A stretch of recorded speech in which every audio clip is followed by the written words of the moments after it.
प्रिय विद्यार्थियों, हिंदी परिवार की ऑनलाइन पाठशाला में आपका हार्दिक अभिनंदन है, स्वागत है।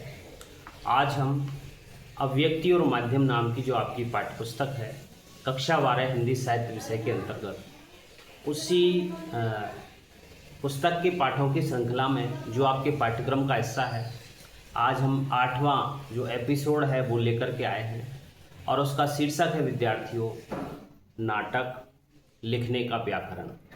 आखिर नाटक क्यों लिखा जाता है, किस प्रकार से लिखा जाता है, क्या क्या इसमें आवश्यकताएं होती हैं, नाटक की विशेषताएं क्या होती हैं, क्या इसके महत्वपूर्ण तत्व होते हैं जिनसे मिलकर के नाटक को पूर्णता प्राप्त होती है। तो विद्यार्थियों, इन्हीं सभी सवालों के जवाब के लिए आज हम नाटक लिखने का व्याकरण, इससे संबंधित जो महत्वपूर्ण बिंदु हो सकते हैं इस पाठ से संबंधित, उनको देखने का प्रयास करेंगे।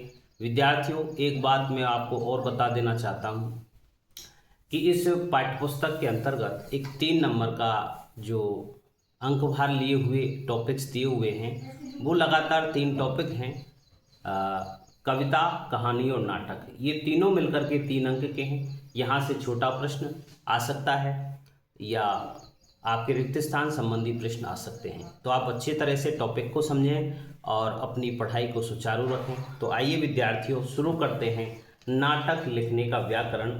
ये आपका देखिए विद्यार्थियों, सबसे पहले सबसे जो महत्वपूर्ण प्रश्न होता है इस पाठ से संबंधित वो होता है कि भारतीय जो परंपरा है उसमें नाटक को कैसा काव्य कहा जाता है। तो विद्यार्थियों, आपका उत्तर होना चाहिए दृश्य काव्य। वैसे हम देखते हैं कि नाटक एक ऐसा माध्यम है जिसमें हम देखते हैं और इसके साथ साथ सुनते हैं, लेकिन इसे श्रव्य काव्य न कह करके और दृश्य काव्य की संज्ञा दी गई है। तो भारतीय परंपरा में नाटक को दृश्य काव्य की संज्ञा दी गई है। अब प्रश्न सीधा सा ये आ जाता है कि इसे आखिर दृश्य काव्य क्यों कहा जाता है। तो इसका एक कारण लिखना है विद्यार्थियों आपको, ऐसा यदि प्रश्न आता है।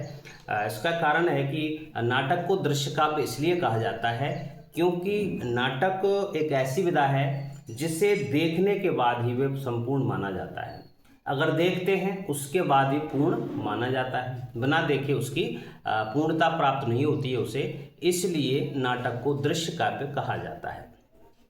विद्यार्थियों, देखने का तात्पर्य यह है कि जब नाटक को मंचित किया जाता है, मंचित यानी कि मंच पर जिसे दिखाया जाता है, सुनाया जाता है, और जब तक वो मंच पर प्रदर्शित नहीं होता है तो नाटक पूर्ण नहीं होता है। तो यहाँ 2 चीज़ें देखी हमने। तो भारतीय परंपरा में नाटक दृश्य काव्य है, और दृश्य काव्य इसलिए है क्योंकि नाटक देखने के पश्चात ही पूर्ण होता है। आगे बढ़ते हैं विद्यार्थियों, जैसा कि हम थोड़ा थोड़ा देख चुके हैं कि नाटक की पूर्णता कब मानी जाती है, ऐसा हम पढ़ चुके हैं। इसको विस्तार से देखने का प्रयास करते हैं कि नाटक की पूर्णता कब मानी जाती है। देखिए विद्यार्थियों, जहाँ साहित्य की अन्य विधाएं हैं, जैसे कहानी है, कविता है, निबंध है, उपन्यास है, आलोचना है, ऐसी जो अन्य विधाएं हैं नाटक के अलावा, वो अपने लिखित रूप में ही एक निश्चित और अंतिम रूप को प्राप्त कर ली है। यानी कि कविता को लिखा, कहानी को लिखा, और लिखने के बाद में भी वो पूर्णता को प्राप्त हो जाती है। यानी कि अन्य विधाओं की जो स्थिति है वो नाटक से अलग है।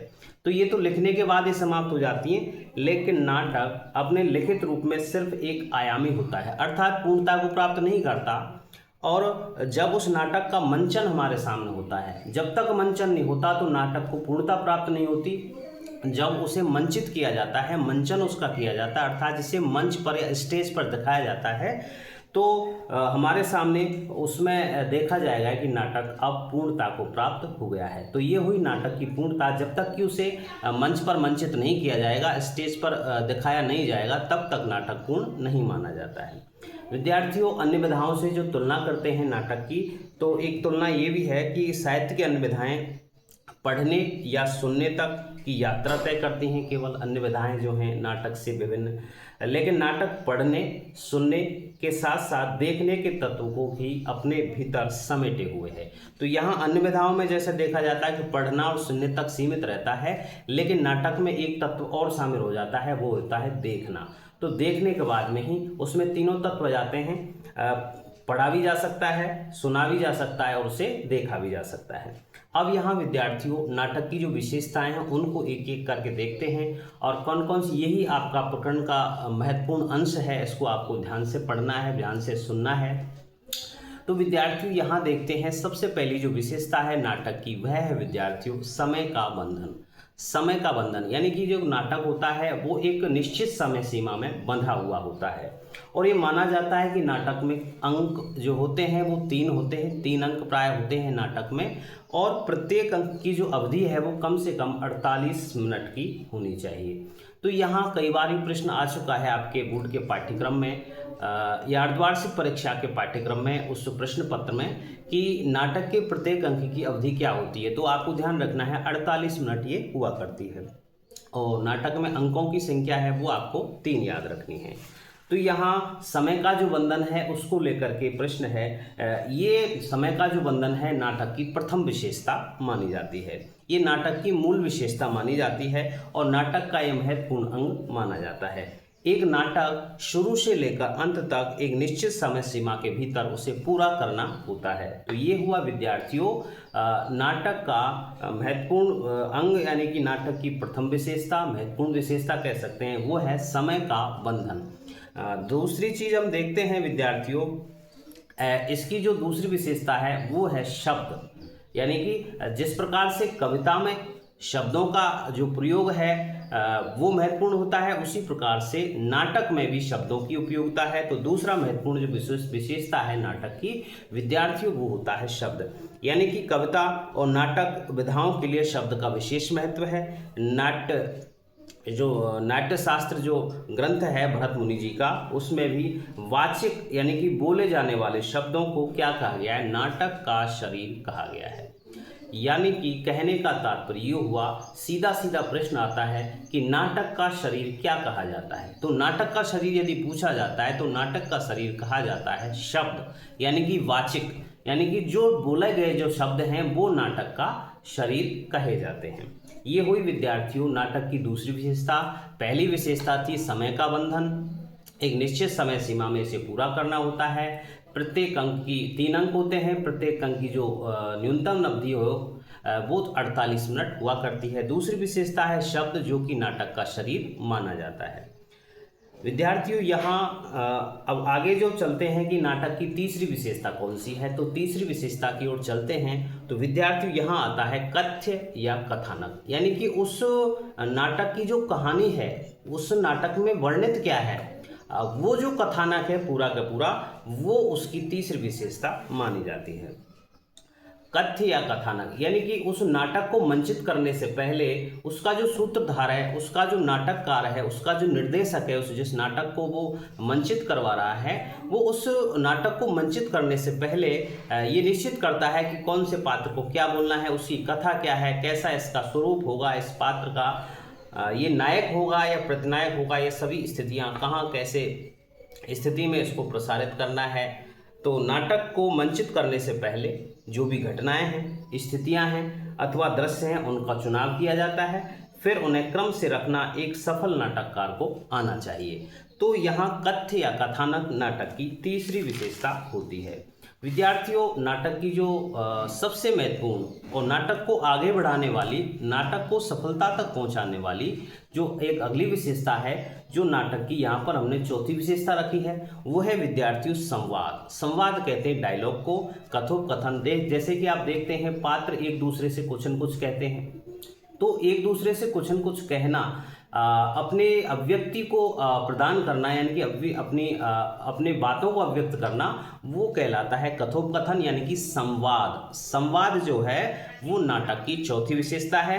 नाटक का सबसे जरूरी और सशक्त माध्यम ये संवाद कहे जाते हैं। संवाद के बिना नाटक का विकास संभव नहीं है।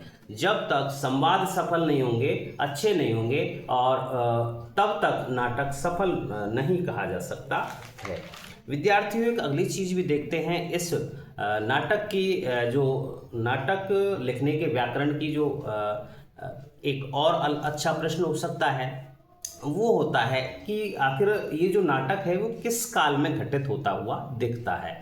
तो विद्यार्थियों, जो कथानक है वो किसी भी काल में संपन्न हुआ हो सकता है। जैसे हम कोई भी प्राचीन जैसे जो भी कहानी है उसको हम जो पहले घटित हो चुकी है उसके बारे में हम अब किसी नाटक को मंचित कर रहे हैं। जैसे राजा हरिश्चंद्र की कथा है और वो जो घटना है वो पूर्व में घटित हो चुकी है, लेकिन उसको हम अब प्रदर्शित कर रहे हैं। तो यहाँ कहने का मतलब हुआ कि घटना किसी भी समय में घटित हुई हो, लेकिन नाटक को जब मंचित किया जाता है तो हमेशा उसकी जो स्थिति होती है काल की, वो होती है विद्यार्थियों वर्तमान काल की।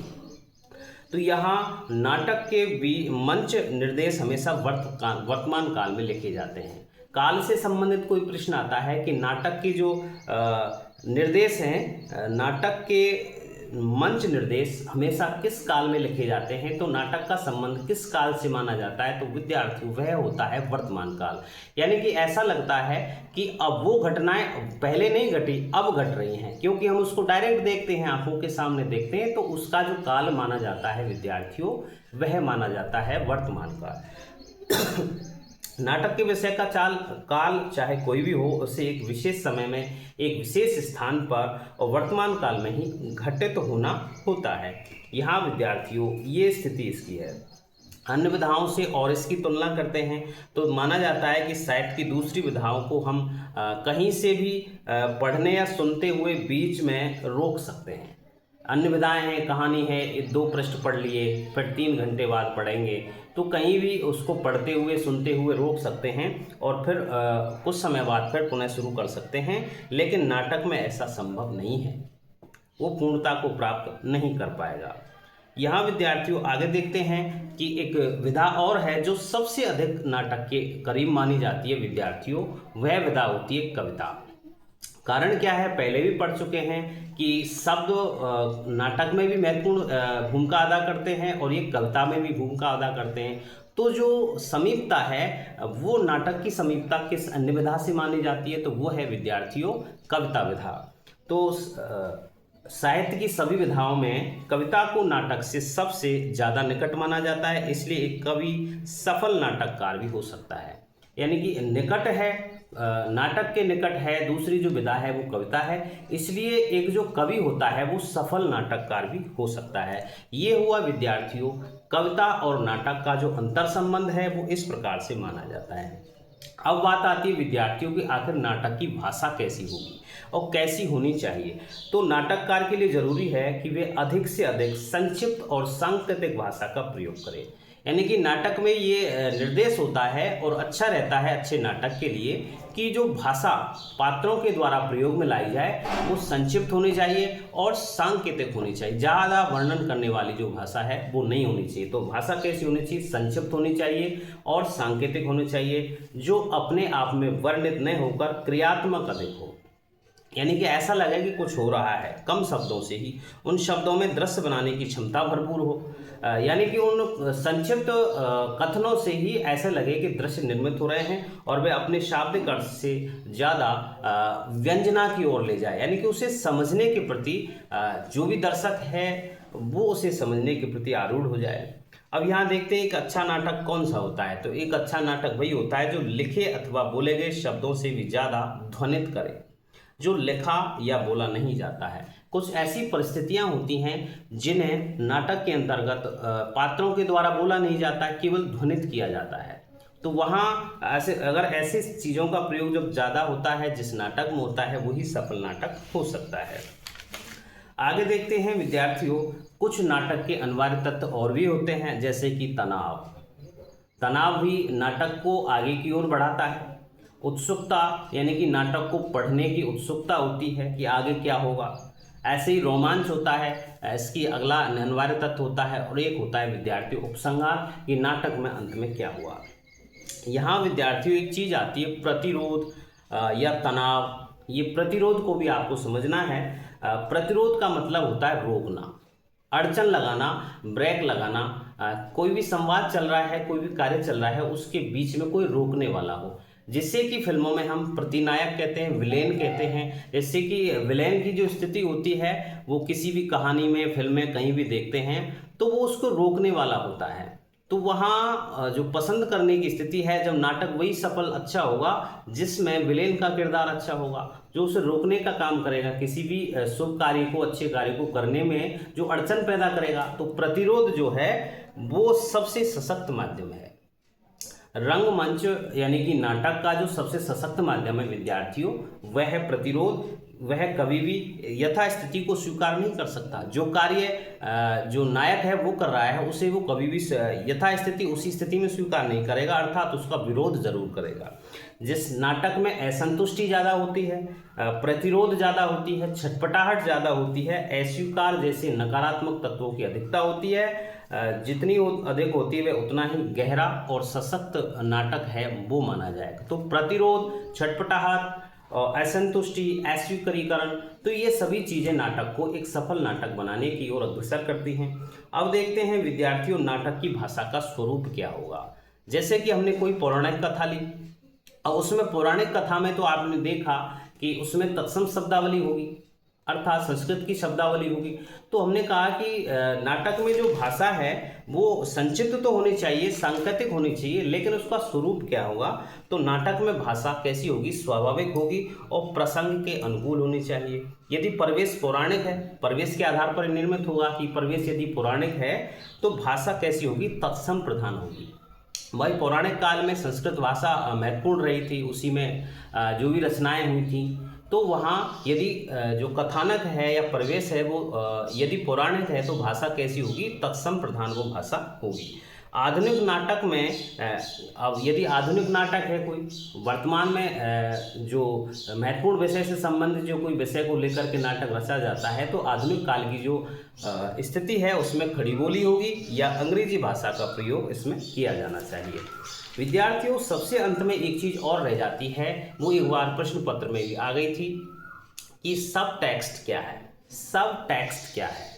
तो सब टेक्स्ट विद्यार्थियों ऐसे अनलिखे और अनकहे, सब टेक्स्ट के बारे में आप दो चीज़ें याद रखें। एक तो अनलिखे जो लिखे नहीं गए हैं, और एक अनकहे जो किसी पात्र के द्वारा कहे नहीं जा रहे हैं। तो संवादों के पीछे निहित, यानी कि उनका संबंध संवादों से होता है, संवादों के पीछे निहित अनलिखे और अनकहे संवादों की ओर ले जाना, संवादों के पीछे निहित अनलिखे एवं अनकहे संवादों की ओर ले जाना क्या कहलाता है? सब टेक्स्ट कहलाता है।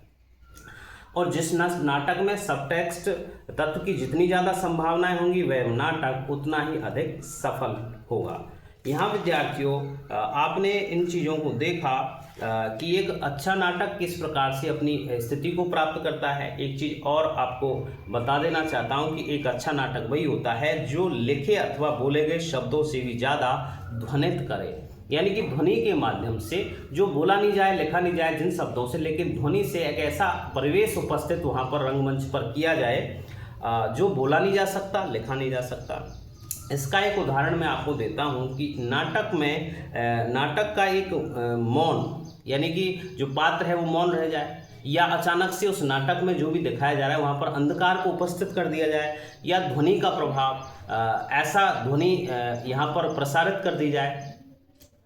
जैसे कि आपने रामायण देखी, तो उस रामायण में जब राम और रावण का जो युद्ध होता है उससे पहले जो यंत्र हैं वो बजाए जाते हैं, तो वहाँ क्या होता है, उनके प्रभाव से आपको पता चल जाता है कि अब युद्ध होने वाला है, युद्ध के जो नगाड़े हैं वो अब बजने लगे हैं। तो ऐसी ध्वनि को प्रदर्शित करना नाटक का एक मौन, अंधकार या ध्वनि प्रभाव कहानी या उपन्यास के 20-25 पृष्ठों की बराबरी कर सकता है। जितना 20-25 पृष्ठों में किसी भी कहानी उपन्यास को के बारे में जब वर्णित करके हम समझ सकते हैं, उतना केवल एक अंधकार, ध्वनि प्रभाव और मौन एक नाटक को उन 20-25 शब्दों की बराबरी करने की समझ को उपस्थित कर सकता है। तो विद्यार्थियों, ये था नाटक लिखने का व्याकरण। आप हिंदी परिवार की ऑनलाइन पाठशाला के साथ जुड़े रहिए। एक इसके बाद में 9वां जो एपिसोड होगा वो कहानी लेखन से संबंधित होगा, और इसके बाद में इन 9 वीडियोज़ में हमने अभिव्यक्ति और माध्यम की पूरी जो पुस्तक है आपके पाठ्यक्रम के अनुसार वो हमने समेट लिए हैं। आप बार बार इनका अध्ययन करते रहें, हिंदी परिवार की ऑनलाइन पाठशाला को प्रमोट करते रहें, और मिलते हैं किसी अगले वीडियो के साथ। तब तक के लिए धन्यवाद।